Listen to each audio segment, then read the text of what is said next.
Sekarang kita masuk pula dalam ruang kabin Proton E-MAS 7 PHEV. Model ini datang dengan kemasan warna putih. Bagi aku memang menarik, memang premium, tapi kena pandai jagalah. Okey, untuk skrin dia bersaiz 15.6 inci, ada Apple CarPlay, ada auto semua. Untuk pemandu 10.2 inci, walaupun LCD tapi dia punya paparan tu masih jelas, dan ada HUD juga bersaiz 13.8. Apa yang best pasal kereta ni, dia ada banyak ruang tempat letak barang, 30 semuanya. Ada dekat sini, ada tempat letak minuman, dekat bawah ni pun ada ruang yang luas untuk letak barang. Panel pintu pun ada. Dia datang juga dengan sistem bunyi daripada Flyme Sound, ada 14 speaker. Cuma satu benda yang aku kurang sikit lah, dia punya bentuk steering ni bagi aku agak pelik. Tapi steering ni teleskopik. Ni macam ni. Kau adjust lah ikut kau punya kesesuaian.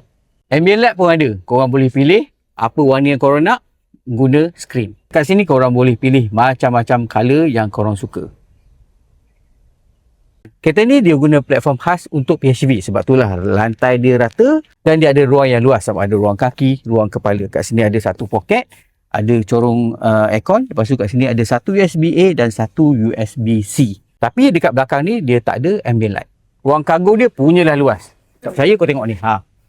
Turun ni dia punya kapasiti lebih 2000 liter.